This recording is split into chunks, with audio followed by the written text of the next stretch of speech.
Très chers frères et sœurs, de nous rejoindre dans ce nouveau numéro de dimanche matin. Et le frère Richer Djibré de la Côte d'Ivoire nous a rejoint et c'est avec lui d'ailleurs que nous allons animer cette émission et parler du retour de Christ. Frère Richer Djibré, oui. Que Dieu vous bénisse et bienvenue. Dieu te bénisse mon frère Michel, merci beaucoup. J'ai dit frère Richer de la Côte d'Ivoire. Oui. Dans quelle contrée précisément? Voilà, en Côte d'Ivoire, nous sommes à 100 km d'Abidjan, dans une petite ville appelée Assini Mafia. Ah, Assini Mafia. Là où notre assemblée locale se trouve. Comment se portent les frères? Les frères se portent très bien et vous avez leurs salutations. Ah, merci beaucoup. Et ce sont toujours ces choses qui sont abordés, qui sont prêchés. Voilà. Cet évangile éternellement valable. Voilà, c'est ça, exactement. Voilà, aujourd'hui, nous parlons, nous vous recevons pour parler du retour de Christ. D'accord. Et nos frères qui nous suivent comprennent déjà que c'est une thématique importante parce que c'est ce que nous tous nous attendons. Voilà, exactement. Qu'est-ce que l'on peut déjà retenir de cet événement glorieux qui attend les chrétiens? Pour cet événement, nous pouvons dire globalement, pas seulement pour nous qui avons déjà, qui nous préparons, mais même pour celui qui n'est pas avec nous, qui serait amené à voir cette vidéo, doit savoir que de Adam jusqu'à Abraham, 2000 ans se sont écoulés. De Abraham jusqu'à ce que Christ vienne, 2000 ans se sont écoulés. Oui. Et de Christ jusqu'à nous, on est en 2025. 2000 ans. 2025 aujourd'hui, 2000 ans encore se sont écoulés. Donc jusqu'à ce qu'il y ait 25 années encore dessus. Oui. Et pour Dieu, un jour c'est comme 1000 ans. Oui. Donc c'est comme si 6000 ans sont déjà écoulés. Vous voyez? Alors nous allons vers véritablement le retour du Seigneur. Et dans les 2 derniers 2000 ans, c'est l'Église. Il y a eu 7 âges de l'Église qui se sont déployés. Et aujourd'hui, nous ne sommes pas au commencement de l'Église, nous sommes au 7e âge de l'Église. Et nous ne sommes pas seulement au 7e âge de l'Église, mais le 7e âge de l'Église qui a commencé depuis les Pentecôtes, l'âge de Pentecôte, les Pentecôtiens en 1906, quand le réveil de Pentecôte a eu lieu à Los Angeles. Et qu'après ça, une vague de réveil a commencé avec le prophète William Branham qui a commencé. Il est parti, il a prêché le dernier message qui doit nous préparer, il est parti. Eval Frank, qui a pris ce message pour l'apporter dans le monde entier, a prêché pendant des années. Je l'ai visité plus de 170 pays. Et en 2024, l'année passée, il est rentré à la maison. Cela nous montre que l'âge est très, très avancé. Et que si les 2 hommes mandatés avant la seconde venue du Seigneur sont déjà rentrés, et que le message atteint les extrémités de la terre, pour celui qui connaît les Écritures, il sait que nous sommes vraiment très, très, très, très proches de la seconde venue de notre Seigneur Jésus-Christ. Alors ceux qui nous suivent, qui peut-être ne connaissent pas encore mieux ces choses, vont se dire, mais quels sont les éléments qui démontrent à suffisance que réellement ce que le frère Richer dit c'est vrai, c'est-à-dire que réellement le retour de Jésus-Christ est à la porte. Voilà, comme je l'ai dit, tout à l'heure, nous avons eu cette intervention, ce petit exposé sur l'évangile du royaume, pour montrer que c'était l'un des signes vraiment importants que si ce même évangile tel qu'il était prêché par les apôtres atteint les extrémités de la terre, qu'il est prêché dans le monde entier, alors c'est un signe qu'on est à la fin. Et cet évangile, effectivement, il a parcouru le monde entier au travers du dernier mandat que Dieu nous a donné. Et que cette proclamation est arrivée jusqu'à même à Kinshasa. Je crois que Frère Franck a visité votre pays, je ne sais plus combien de fois. Il a prêché ici dans les stades que nous avons vus, nous, depuis la Côte d'Ivoire. Et le dernier message, incluant toutes les promesses, que ce soit la divinité de Jésus, le baptême au nom du Seigneur Jésus-Christ, la Sainte biblique, et tout ça, tous ces mystères ont été exposés clairement. Donc, voyant tout ça, nous pouvons dire que le retour du Seigneur est très très proche. Même quand nous regardons dans les nations, il y a des signes qui nous le montrent. Je peux vous lire par exemple un signe dans Ésaïe 30. Oui, allez-y. Peut-être chez vous ici, je ne sais pas si vous ressentez bien la chaleur parce que je ne sens pas cette chaleur-là comme chez nous. Mais les effets des changements climatiques ou encore le réchauffement. Oui, effectivement, mais en Afrique de l'Ouest, on sent beaucoup la chaleur. Et Ésaïe 30, ici, montre que c'est en rapport avec vraiment ces choses. Regardez Ésaïe 30. Je lis ça pour qu'on gagne du temps. Ésaïe 30, le verset 26, permettez que je lise cela. Ici, la lumière de la lune sera comme la lumière du soleil. Alléluia. Oui. Et la lumière du soleil même sera 7 fois plus grande comme la lumière des 7 jours, lorsque le Seigneur bandera la blessure de son peuple et qu'il guérira la plaie de ses coups. Au même moment, en Israël, Dieu est en train de guérir son peuple. Et parallèlement à cela, on sent une chaleur dans les nations, dans le monde entier, qui ne fait qu'augmenter, mais qui va atteindre son point culminant à un moment donné. Mais déjà maintenant, on parle, c'est devenu l'actualité sur les changements climatiques. C'est vrai que d'autres n'acceptent pas, mais c'est une réalité. Et ça dérègle tout. Et c'est vraiment aussi là un signe très, très, très important du retour du Seigneur. Et pour ça, il y a des gens qui s'accrochent simplement aux causes qui dépendent justement des activités anthropiques pour lier justement ces changements climatiques que nous sommes en train de vivre, alors qu'il y a une écriture qui aborde cet aspect des choses. Effectivement, mais puisque les gens voient toujours des choses de l'aspect scientifique, ils veulent toujours mettre du côté scientifique, ils ne veulent pas regarder ce côté spirituel, mais nous qui sommes les enfants de Dieu, nous considérons ces choses-là, voilà. Et nous savons que c'est l'un des signes qui nous montre, et même avec tout ce qu'on voit comme conflit, toutes ces guerres, et tout ce qui se passe, ces bouleversements en Ukraine, dans le monde entier, nous voyons que même l'accord d'Abraham, ces accords qui vont aller d'accord en accord jusqu'au dernier accord de Daniel 9, 27, qui va aller même parallèlement avec l'enlèvement. C'est-à-dire le retour du Seigneur. Et quand on parle de ces choses, on n'a pas assez de temps pour détailler, mais déjà nous donner quelques points comme ça. Alors ceux qui nous suivent, quand vous dites c'est très proche, d'autres nous rappellent encore pour nous dire, mais bientôt, Jésus a dit bientôt, il y a de cela 2000 ans, on disait bientôt, ça n'arrive toujours pas. Ça, c'est comme ça que Pierre a répondu à ça en disant dans 2 Pierre chapitre 3, quand le Seigneur ne tarde pas, comme quelques-uns le croient. Voilà. Ici, il dit, sachant tout d'abord que dans les derniers jours, il viendra des moqueurs, avec leur raillerie, marchant selon leur propre convaincre. Ils disent, où est la promesse de son avènement? Car depuis que les pères sont morts, tout demeure comme dès le commencement de la création. Mais ces gens veulent ignorer en effet que les cieux existaient autrefois par la parole de Dieu et qu'une terre tirée de l'eau, formée au moyen de l'eau, et que par ces choses, le monde alors fut submergé par l'eau. Tandis que par la même parole qui a fait cela, alors les cieux, la terre d'à présent, sont gardés, réservés pour le feu. Mais il y a une chose, ici il dit, le Seigneur ne tarde pas dans l'accomplissement de la promesse, comme quelques-uns le croient. Mais il use de patience. Eux qui se moquent, ils devaient être heureux que le Seigneur use de patience envers eux, pour qu'ils arrivent à la repentance et qu'aucun d'eux ne périsse. Il dit, le Seigneur viendra comme un voleur. Voilà. Donc le Seigneur ne tarde pas. Quand le dernier sera rentré, le dernier élu sera rentré et sera prêt. Tout sera terminé. Donc, comme vous l'avez dit, là, ils doivent considérer ça comme de la patience. Voilà. Que le Seigneur est en train d'user encore pour nous. Avec Dieu, parce que c'est irréversible. Quand ça commence, c'est irréversible. On ne fait plus marche arrière. Donc, profitons maintenant que le Seigneur nous donne la possibilité de faire la paix avec lui par une vraie repentance, par une vraie conversion, par une vraie expérience du baptême de nouvelle naissance, baptême du Saint-Esprit. Ces choses se font maintenant parce que le vrai message, la vraie parole est prêchée maintenant dans le monde entier.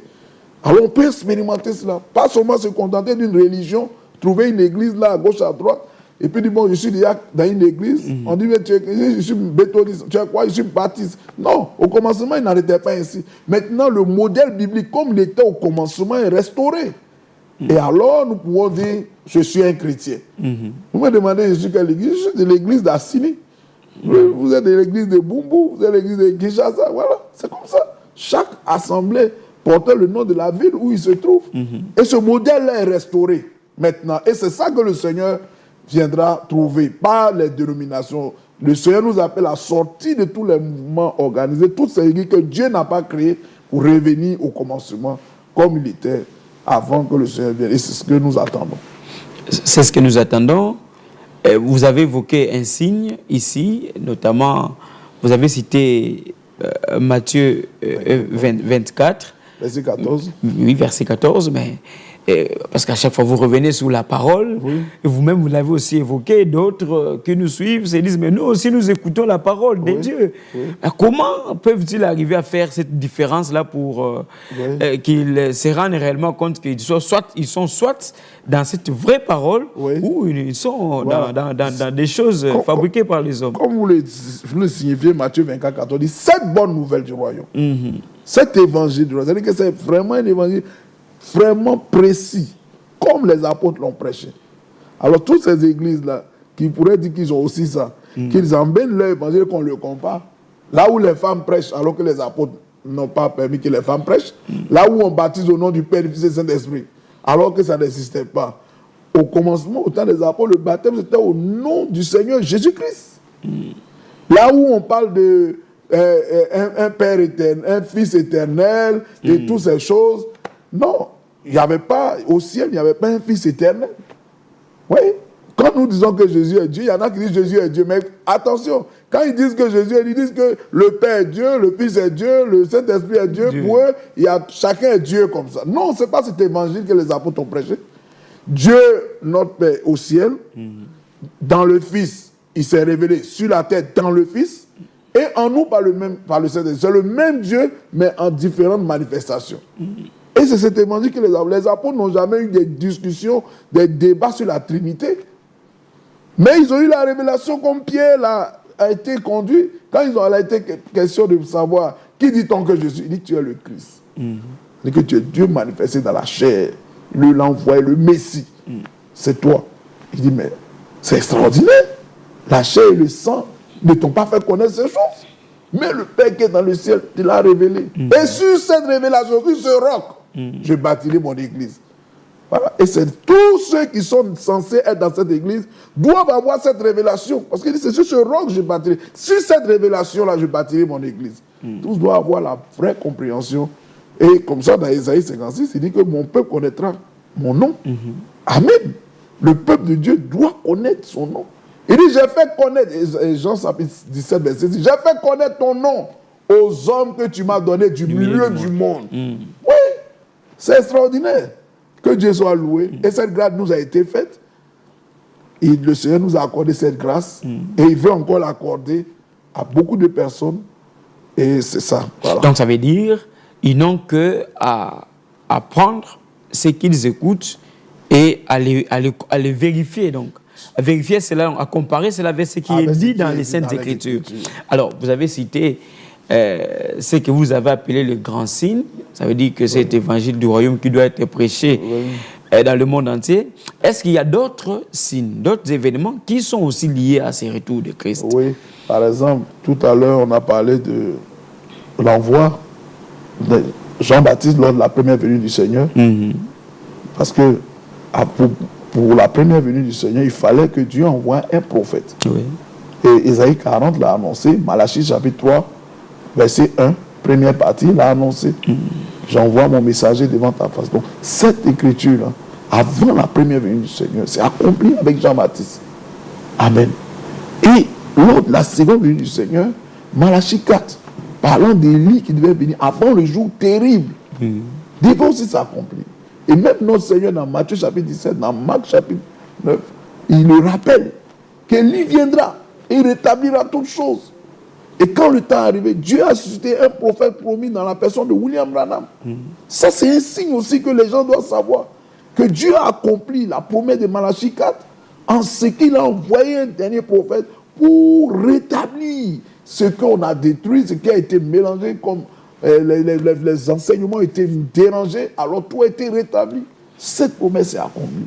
Il a prêché en 1965, il est rentré à la maison. Et après, Dieu aussi a accompli Matthieu 24, 45 à 47, que je vais lire. Oui. Si vous me permettez. Allez-y, frère.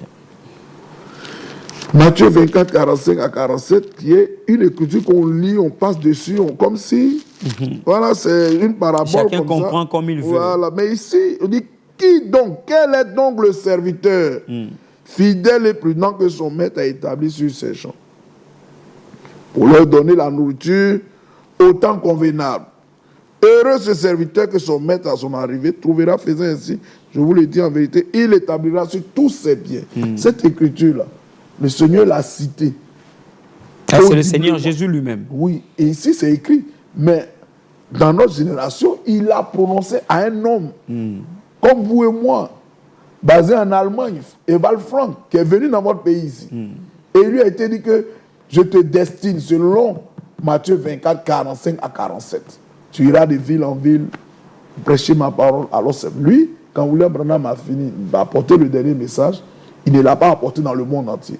Ça a été enregistré et c'est lui qui est allé le prêcher aux nations, qui est allé distribuer la nourriture et prêcher la parole. Distribuer la nourriture et prêcher la parole. Il avait ce double mandat-là. Distribuer la nourriture et prêcher la parole. Il dit, tu iras de ville en ville pour prêcher ma parole et tu emmagasineras la nourriture et tu te tiendras au milieu du peuple pour distribuer la nourriture. Alors, ces deux choses se sont accomplies. Pendant combien d'années il a voyagé chez nous en Côte d'Ivoire, il est venu aussi plusieurs fois. En 72, en 82, en 2006, 2009, 2008, 2009, 2015 dernièrement, il est venu chez nous aussi. Et en Inde, dans tous les pays, dans beaucoup de pays, cette bonne nouvelle a été apportée. Mais quand vous citez William Branham, vous citez le frère Frank, mais il y a de ceux qui ne reconnaissent pas ces ministères. Oui. Alors que vous dites que ce sont aussi des éléments qui témoignent que nous sommes au temps de la fin. Oui, c'est comme ça. Que deviendront tous ces gens qui... Oui, mais comme l'Écriture le dit, il y a beaucoup d'appelés, mais il y a peu d'élus. Tous les élus, quand Dieu fait quelque chose dans leur temps, c'est comme ça que ils sont connectés. Ne peuvent pas ne pas être attirés par ça. Il y a comme une attraction. Parce que tous les élus sont prédestinés. Dieu les a connus d'avance, comme ça écrit dans Éphésiens chapitre 1. Mais aussi ce que Dieu fait là, ce sont des choses qui sont promises, qui sont connues d'avance. Alors quand les deux sont, quand la chose que Dieu fait s'accomplit dans ton temps, toi qui es élu là, tu ne peux pas ne pas reconnaître ça. Simeon est venu au temple comme si c'était un hasard, mais il était attiré pour venir trouver le Messie promis, le Fils de Dieu qui devait être consacré dans le temple. Anne n'a pas fait d'effort, mais elle était là au bon moment et au bon endroit. Mais c'est Dieu qui a fait cela. Et tous ceux qui sont prédestinés dans cette génération à être participants de l'enlèvement, Dieu leur fera comprendre ces choses-là. De savoir que c'est lui, le Dieu Tout-Puissant, qui ne veut plus que son peuple soit dispersé dans toutes les dénominations. Parce que j'ai dit tout à l'heure que Israël, la vie d'Israël est parallèle à la vie de l'Église. Israël, après le départ du Seigneur, quand il a annoncé la décision du temple, en l'an 70, a été aussi, quand le temple a été dispersé parmi les nations. De la même manière, l'Église, les croyants ont été aussi dispersés dans plusieurs dénominations. À partir du IIIe siècle, les églises sont venues, l'Église catholique, sorties de l'Église catholique, le protestantisme, et c'est devenu des fragments dans tous les sens. Alors tous les enfants de Dieu dispersés là, ils savent eux-mêmes dans leur cœur, quand nous on était aussi dans les dénominations, tu te demandes, mais finalement où se trouve la vérité? S'il y a près de 300 à combien de directions, mais où se trouve la vérité? Puisque chaque direction réclame la vérité pour elle. Alors, Dieu ne peut pas peut prendre parti à une organisation. Il est obligé de sortir de tout ça, mettre un prophète. Comme Jean-Baptiste était au désert, il n'était pas dans les synagogues, il n'a pas pris parti pour les pharisiens, les sadduciens, il était hors de tout ça. Et chacun devait aller au Jourdain pour se faire battre. Donc c'est la même chose aujourd'hui. Dieu a envoyé un prophète, il a envoyé un message, le dernier message, et toutes les organisations savent que c'est la parole. Celui qui est de Dieu, quand il regarde, il prend, il examine, tout est la parole. Alors nous sortons. Dieu nous dit, sortez du milieu d'eux. Et nous venons et nous nous préparons pour le retour du Seigneur. Pour le retour du Seigneur. Alors, dans ces cas, vous mettez en exergue la responsabilité donc de ceux qui doivent apporter cet évangile, qui doivent le garder dans sa véracité. Alors. Oui, nous, à notre niveau, nous faisons, chacun fait sa part, nous prêchons cette parole. Et voilà, c'est ça, nous devons prêcher, nous devons garder cela dans sa vérité. C'est pour ça que même l'écriture de Matthieu chapitre 4, verset 4 dit que l'homme ne vivra pas de pain seulement, mais de toute parole qui sort de la bouche. Pas de toute parole. Si on dit toute parole, alors chaque église va interpréter. Là, il y a une précision donc. Mais de toute parole qui sort, c'est-à-dire que de la bouche de Dieu, c'est-à-dire que de toute parole que Dieu a vraiment prononcée. Pas des déclarations des hommes, non, pas des interprétations. Non, pas des interprétations. C'est pour cela, pour éviter qu'on ait des interprétations, Dieu suscite un prophète, parce que la parole vient au prophète. Amos 3, verset 7. Voilà. Dieu ne fait rien qui n'ait révélé son secret à ses prophètes. Il donne un homme à qui il donne sa parole, il met cela à la disposition du peuple de Dieu, et nous prêchons la même chose. Alors, qu'est-ce qui se passe aujourd'hui? Chacun s'élève, il crée son église. Alors, Dieu en a fini avec tout ça. La parole qu'il a révélée dans notre dernière génération, nous prêchons la même parole. Alors, le peuple de Dieu a accès à la parole. Alors, on peut dire qu'ils sont tous enseignés de Dieu. Voilà. Ce que Dieu a dit par le prophète, c'est la même chose que nous, qu'il a donné par le serviteur fidèle et prudent pour le distribuer. Et nous l'avons reçu. Nous prêchons la même chose. Nous prêchons la même parole. Pas des déclarations, pas des interprétations. Mais nous prêchons la même chose pour que ce qui est sorti de la bouche de Dieu parvienne au peuple de Dieu. Et que la préparation soit parfaite. Et bon, puisqu'il est question du retour de Christ, oui. Lorsqu'on regarde Israël aujourd'hui, on peut aussi se dire que la situation qui sévit justement en Israël constitue aussi un signe qui témoigne que ce retour est très proche. Oui, même si vous lisez dans Luc, il est dit que quand vous verrez le figuier voilà, et les arbres, le figuier c'est Israël, les arbres c'est les nations. Mais ce figuier-là, depuis 1948, les Juifs sont revenus, on a dit tout à l'heure, dans leur patrie. Et on voit tous ces soubresauts en Israël. Israël qui même prend de l'envergure, qui se défend, qui prend. Alors ça, c'est vraiment les Juifs qui rentrent dans leur pays. Parce qu'il faut savoir que quand nous on part, quand l'enlèvement a lieu, quand dans l'église, l'épouse est enlevée, parce que ce n'est pas tous ceux qui viennent à l'église même qui seront enlevés. Il y aura la partie élue qui sera enlevée, que la Bible appelle les élus, les vainqueurs, l'épouse qu'on appelle le fils mâle. Beaucoup de noms, mais c'est la même chose. Amen. Donc quand nous serons enlevés, alors Dieu va se tourner vers Israël. Pour que le message, la parole que nous croyons là, que Jésus-Christ est le Dieu Tout-Puissant, que les Juifs n'ont pas encore accepté, parce que jusqu'à aujourd'hui, il y a un aveuglement partiel sur Israël, mais quand le Seigneur aura fini avec son épouse et que l'enlèvement aura lieu, il y aura 2 témoins en Israël qui vont aller prêcher ces choses-là, et les Juifs vont être saisis. Zacharie chapitre 12 va s'accomplir, ils vont être amenés à la repentance, et ils vont, dans Zacharie chapitre 13, d'où as-tu reçu ces blessures? Dans la maison de ceux qui m'aiment, ils vont se repentir, et Dieu va appeler 144 000 en Israël. Dans Apocalypse chapitre 7, on en parle. Ouais. Et ça va se réaliser. Donc Israël est là-bas pour attendre que les 2 témoins aussi viennent pour parler à leur cœur. Mais en attendant, il est question de nous ici. Donc effectivement, comme tu l'as dit, le retour d'Israël dans son pays, c'est l'un des signes aussi importants qui prouvent que le Seigneur n'est plus loin. Alors là, ça me pousse à revenir à la question que je vous ai posée précédemment par rapport à la responsabilité justement de ceux qui doivent apporter cet évangile, parce que lorsque vous parlez des figuiers, lorsque vous parlez des arbres, quelqu'un d'autre peut lire la Bible sans comprendre ces choses. Oui. Voilà pourquoi vous avez évoqué même au début le fait qu'il y a de ceux qui vont à l'église et se disent que je vais ou je pars pour écouter la parole de Dieu, alors qu'en réalité, ce n'est pas le cas. Oui, mais c'est ça. C'est pour cela que quand Dieu fait quelque chose, tout commence par quand Dieu fait quelque chose dans ton temps, il faut l'accepter. Comment l'accepter? Comment reconnaître? Il faut accepter la parole de Dieu. Aujourd'hui, beaucoup de gens aiment plus. Ils font ce qu'Adam a fait. Hein? Ils font, nous tous, voilà, c'est comme ça on était. Quand on dit, pourquoi puisque tu as écouté la voix de la femme. Voilà. Le reproche que Dieu a fait à Adam. Tu as écouté, parce que tu as écouté la foi de la femme. Aujourd'hui, Dieu peut faire le même reproche à tout le monde. Les gens préfèrent écouter leur église que de regarder ce que la parole dit. Ah, quand on présente la parole, il est content, il sait que c'est clair, mais il dit, c'est vrai, mais mon église a dit. Mon pasteur a dit. C'est la même chose. Alors, donc, ce manque de conviction personnelle. Voilà. On ne se confie pas au Seigneur, on se confie dans des églises. Alors, c'est la mort. Mais tous les élus, ça je le répète, tous les élus ont cette capacité de reconnaître une chose que Dieu fait dans leur temps.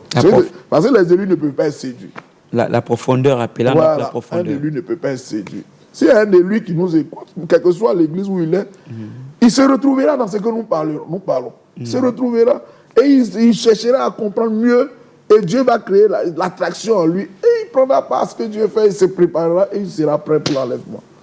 Donc là, il est question de l'action de Dieu. C'est Dieu qui entre en scène en ce moment-là. Oui, c'est Dieu qui fait ce travail. Maintenant, ce que nous parlons ici, ce n'est pas ici seulement. Dans le monde entier, Dieu permet que quelque part aussi d'autres frères en parlent, conduits par l'Esprit en Australie, quelque part. C'est une action, c'est global, c'est mondial, parce que la parole de Dieu, il le dit très bien, du soleil levant jusqu'au soleil couchant, et il dit que la venue du Seigneur sera comme l'éclair, part de l'Orient et se monte en Occident. Oui. Voilà, donc c'est quelque chose que Dieu est en train de faire pour que ses enfants se préparent. Alors vous avez parlé d'Israël, vous avez parlé de cet évangile éternellement valable qui est prêché dans le monde entier comme signe. Il y a d'autres signes encore qui témoignent que réellement le retour de Christ est très proche. Moi je l'ai dit tout à l'heure, les deux hommes que Dieu a mandatés, vous avez parlé de ça. Sont déjà rentrés à la maison. Oui.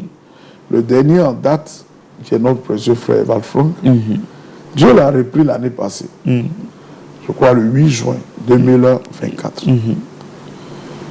Il est rentré à la maison. Il a fait sa part, comme il a dit. Alors, nous comprenons que le temps est beaucoup allé loin. Mais avant qu'il n'y rentre à la maison, il y a eu un appel au rassemblement. En 83, il avait déjà été... Dieu lui a parlé audiblement, lui a dit « Rassemble-moi, mon peuple. Et il y a eu des prédications qui ont été enregistrées. Et aujourd'hui, depuis 2020, quand la vague de Covid a balayé le monde, cet homme-là, sous l'inspiration divine, a appelé tous les élus qui sont déjà dans la parole à se rassembler pour que 3 fois la semaine, nous puissions mondialement ensemble. Comme quand on était à la chambre haute, ils étaient là, il a dit, ne vous éloignez pas de Jérusalem, mais restez, dans peu de jours, vous serez remplis du Saint-Esprit. Et les disciples ont attendu. Ce jour-là, il y avait plus de 500 frères qui ont vu le Seigneur monter. Mais à la chambre haute, quand le Saint-Esprit est venu comme des langues de feu, 120 personnes étaient là. Ce n'est pas la grande foule. Nous ne parlons pas d'une affaire de la chrétienté générale, mais nous parlons aux élus. Ceux-là entendent et comprennent ce que le Seigneur a dit.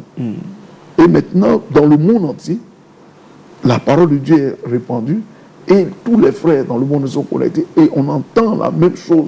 Chaque mercredi, chaque samedi, chaque dimanche, nous recevons la parole de Dieu. Et cela nous corrige, cela nous met au pas et nous marchons du même pas. Mais bientôt, la pluie viendra. Comme Jacques le dit dans Jacques chapitre 5, verset 7. Que soyez donc patients jusqu'à l'avènement du Seigneur. Amen. Je peux lire ça? Oui, allez-y, frère. Jacques chapitre 5. Et nous attendons cela. Mais en attendant, nous prions pour les malades.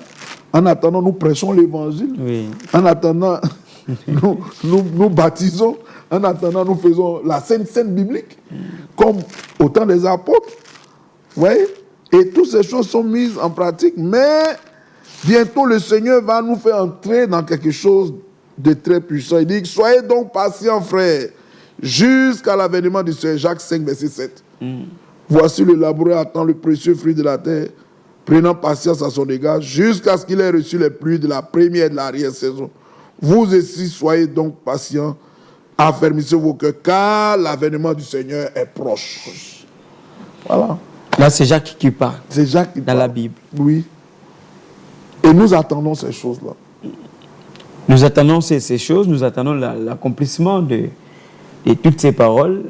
Là, c'est comme pour rencontrer tous nos frères et sœurs qui sont en train de nous suivre, pour leur rappeler que nous recevons le frère Richer Djibré de la Côte d'Ivoire. C'est avec lui que nous sommes en train d'aborder cette thématique aussi importante qui porte sur le retour de Christ. Alors, il est question de rester dans la parole de Dieu. Cet évangile éternellement valable. Alors, cette question me vient à l'esprit. Tous ces hommes de Dieu, parce que c'est de ça qu'il est question, ce sont eux qui doivent continuer à prêcher cet évangile. Oui. Parce que vous avez dit, dans l'entretemps, l'évangile continue à être prêché. Bien sûr. Tout ce qui doit être fait continue à être fait. Oui. Alors, leur responsabilité, leur rôle, vous avez évoqué ici. Maintenant, ceux qui détournent le peuple de ce jour glorieux qui attend, les chrétiens. Bon, il faut aussi savoir que ça fait partie aussi des signes. Ah, un autre signe donc. Oui, dans Matthieu 24 aussi, il est parlé des faux Christ qui sont annoncés aussi. Ça aussi, ça fait partie que... Et même, je crois que... Regardez ici, Matthieu 24. Là, il est dit, plusieurs faux prophètes s'élèveront et séduiront beaucoup de gens. Là, on est au verset 11. Oui. Voilà. Mais même quand nous lisons dans 1 Jean chapitre 2, aussi, même parmi même ceux-mêmes qui disent croire ce dernier message, ils s'élèvent des antichrists. Pas seulement dans les religions, partout, mais même au milieu de ceux-mêmes qui disent croire la vérité. Parce que souvent, comme Pierre le disait là, il y en a des faux docteurs qui font que certains, même ceux qui veulent croire la vérité, sont achoppés. Oui. Aujourd'hui, quand on parle de William Branham, même parfois, on est un peu... Il y en a même qui font qu'on est un peu gêné. Parce qu'à cause de ces gens, parce qu'ils ont pris le nom de William Branham pour faire de l'idolâtrie, alors que cet homme-là a prêché le vrai message. Ce qui fait que si tu n'es pas fort, tu as parfois l'hésitation à dire son nom. Parce que si on dit, William Branham va dire, ah, c'est un branhamiste. Mais nous ne sommes pas des branhamistes. Nous prêchons le dernier message, qui est l'évangile qui était au commencement, qui devait être ramené afin que les enfants de Dieu se préparent réellement et qu'il n'y ait plus d'excuses. Alors Dieu a utilisé William Branham, mais comme Jean-Baptiste l'a fait, mais on n'a pas appelé ceux qui ont cru Jean-Baptiste et qui sont venus aussi, on ne les a pas appelés des baptistes. De la même manière, pourquoi on appellerait ceux qui croient que Dieu a envoyé un prophète et que William Branham, selon l'Écriture, et qui a vraiment prêché la vraie parole, pourquoi on les appellerait des branhamistes? Mais effectivement, parce qu'il y a des branhamistes qui baptisent au nom de Branham, qui disent que Branham est Dieu, alors que Branham n'a jamais dit lui-même qu'il est Dieu. Il a toujours dit que je suis votre frère. Et il a même voulu même arrêter de prêcher à cause de ces gens. Il dit que je préfère aller au ciel comme un lâche que d'être comme un antichrist. Oui, il dit préfère que Dieu le prenne comme un lâche, quelqu'un qui a fui le champ missionnaire, plutôt que quelqu'un qu'on va voir comme ayant été antichrist. Oui. Il a voulu arrêter de prêcher à cause de ces gens. Mais les gens, malgré tout ça, ils continuent. Mais l'objectif du diable, c'est quoi? C'est de faire en sorte que ceux qui devraient croire ce message soient découragés. Mais sachez qu'aucun de lui ne peut être séduit. Moi, je me rappelle, quand je devais connaître ce message, Dieu a fait en sorte que toutes les calomnies qu'on dit sur William Branham et tous les Branhamistes, je n'ai jamais connu ces gens-là. J'ai fini de prendre ma décision déjà avant de les connaître. Je dis, gloire à Dieu. Je ne sais pas pourquoi. Peut-être qu'il y en a aussi qui ont entendu tout ça, mais malgré tout, Dieu les a menés à croire quand même. Donc, les élus ont ceci de particulier que quand ce que Dieu fait s'accomplit, ils ont cette capacité intérieure à dire ça, c'est Dieu, quel que soit tout ce que l'ennemi fait. Donc, les faux prophètes sont dans leur rôle, ils auront leur récompense. Mais, comme on le dit, je le dis et nous le disons souvent, le faux billet prouve qu'un vrai billet est quelque part. Voilà, donc celui qui regarde le faux billet, qui se décourage, il ne veut plus de l'argent. Il dit, comme il y a les faux billets, je ne vais plus aller à la banque, faire les retraits. Est-ce que c'est comme ça? On va aller quand même, on va tester pour voir ce qui est vrai. Et la manière de tester, c'est de regarder dans les Écritures. La Bible, la Sainte Bible. Donc. Vous sondez les Écritures parce que vous croyez avoir la vie en elle. Voilà, il faut sonder les Écritures, il faut éprouver toutes choses.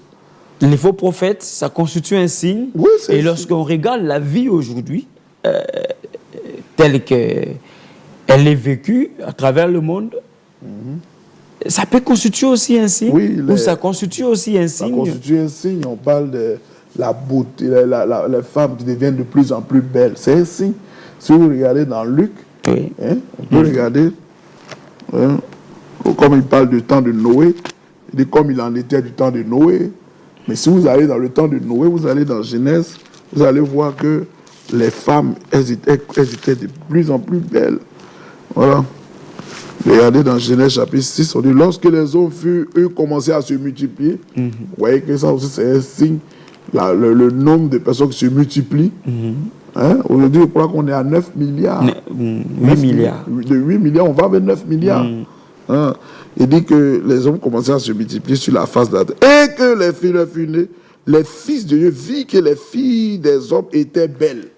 La beauté des femmes.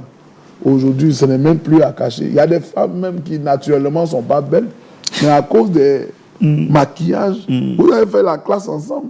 Il y a même la chirurgie esthétique aujourd'hui. Oui, maintenant, voilà, on voit que, voilà, comme tu l'as dit, des gens qui vont se faire opérer pour avoir des formes, qui tardent, tout ce qu'on veut. Et des filles que vous avez connues à l'école, qui n'étaient pas très belles, mais quand vous croisez en ville, mais elles sont devenues belles. On peut même enlever des choses. Je vois souvent sur Internet, on change, on enlève tout. Le visage, on met un nouveau visage. Ouais, la beauté qui grandit. Tout ça, c'est un signe que nous sommes à la fin. Voilà. Donc ces signes doivent réellement, sont parce que là. Puisque ces signes sont là, ça doit interpeller maintenant le croyant. Voilà. Interpeller le croyant pour se mettre réellement à la disposition du Seigneur pour se préparer. Voilà, pas seulement le croyant, même celui qui n'a pas encore pris sa décision, mais qui voit ces choses et qui voit ça. Parce que souvent, qu'est-ce que nous constatons? Les gens même du monde qui ne sont pas encore croyants disent que tel que le monde va là, peut-être qu'il y a quelque chose qui se prépare. Politiquement, quand ils regardent, point de vue social, la crise financière, ils regardent l'actualité, ils regardent les faux prophètes, et ils voient les tremblements de terre, ils voient tout ça, et les gens qui sont même dans le monde disent que s'il y a quelque chose qui se prépare, alors cette chose qui se prépare, c'est écrit dans la parole de Dieu. Tout ça sont les signes. Alors il y en a qui disent, oh, vous aimez trop ça, toujours c'est les signes. Oui, mais c'est les signes. Dieu avertit toujours. Mais quand j'ai entendu un témoignage qu'il devait avoir le tsunami quelque part, mais tous les animaux qui étaient là avaient déjà fui. Mais les hommes sont restés et se fait tuer. Les tremblements étaient tués. C'est-à-dire que même les animaux ont la capacité d'entendre, de reconnaître, de discerner les signes des temps et de pouvoir échapper. Mais l'homme reste là jusqu'à ce que la mort vienne le surprendre là. Alors que c'est l'homme qui devrait savoir et même informer les animaux. Mais regardez l'état de l'homme aujourd'hui. Il peut être là, le danger même est là, mais la souris même est là, sans qu'il y ait un danger, et elle va partir. Mais si quelqu'un est de Dieu, même quand bien il est dans le trou noir, il est dans les ténèbres, dans la drogue, dans la prostitution, qu'il est de Dieu, la voix de Dieu lui parvient et lui fait sentir que quelque chose se prépare. Et alors cette personne va accepter ce que Dieu fait, à expérimenter la réponse. Nous aussi, moi aussi, avant, nous tous, nous étions aussi dans ce nom, et le Seigneur nous a accordé sa grâce. Et il fera encore grâce. À d'autres. Voilà. Aux élus, parce que vous venez de dire qu'aucun élu ne sera séduit. Alors nous tenons peut-être petit à petit vers la fin, frère Richer. Alors vous avez votre caméra. Quel est le message alors que vous lancez à tous les frères et sœurs qui sont en train de nous suivre, les croyants, même les non-croyants, qui peut-être à travers cette émission peuvent mieux comprendre les choses? Quel est le message que vous leur lancez? Surtout que vous venez de le dire tout à l'heure là, que le retour de Jésus-Christ est très très proche. Aux non-croyants, merci mon frère Michel, je pourrais dire, c'est le temps de pouvoir sortir de tout ce qui est du monde, sortir de la religion et revenir à la vraie parole. Parce que Dieu a fait cet investissement, il a donné sa vie, il a payé le prix pour vous. Vous n'avez pas besoin de rester dans cet état et mourir. Se repentir, accepter le Seigneur, lui donner sincèrement sa vie et venir à la vraie parole. Ça, c'est aux non-croyants. Mais aux croyants qui sont déjà dans ce que nous croyons, ça veut dire que le temps est très allé loin. Ne pas écouter les antichrists qui parlent autour, qui contredisent les retransmissions, qui disent ça c'est la télévision, qui disent que non, qu'on ne doit pas écouter, que chacun peut faire ce qu'il veut. Que tous les frères qui savent que le temps est allé loin et qui ont eu part aux prophéties, qui croient aux promesses de ce temps, qui croient que William Branham est le prophète promis, que Eber Frank est le serviteur fidèle et prudent promis dans la parole et que la nourriture a été distribuée, mise à notre disposition. Ces frères-là doivent revenir au rassemblement. Comme il a dit, quand Dieu rassemble son peuple, c'est en vue de lui faire quelque chose d'extraordinaire. Cette chose extraordinaire n'est plus loin. Que personne ne se laisse égarer par les antichrists qui parlent ici et là, mais que chacun se rassemble pour entendre le dernier discours de Dieu, ce que Dieu fait maintenant parmi son peuple, et se préparer à recevoir la pluie qui n'est plus loin. Voilà ce que nous pouvons dire, que ce soit aux incroyants, qu'ils viennent et qu'ils ne prennent pas, mais ceux qui sont déjà là, que nous soyons vrais, que nous demeurions, il dit demeurer en lui. Voilà. Et selon les conseils qu'il nous a déjà donnés, nous demeurons en lui, nous patientons, et qui fera toutes choses bonnes en son temps. Voilà, il dit que si la promesse tarde, attendez. Elle s'accomplira certainement. Que Dieu vous bénisse. Voilà, merci beaucoup. Merci mon frère, Dieu te bénisse. Pour cette écriture d'Habakkuk, c'était très bien dit. Très chers frères et sœurs, nous arrivons à la fin. Je rappelle encore que j'avais reçu pour vous le frère Richer Dibré de la Côte d'Ivoire. C'est avec lui que nous avions animé ensemble cette émission sur le retour de Christ.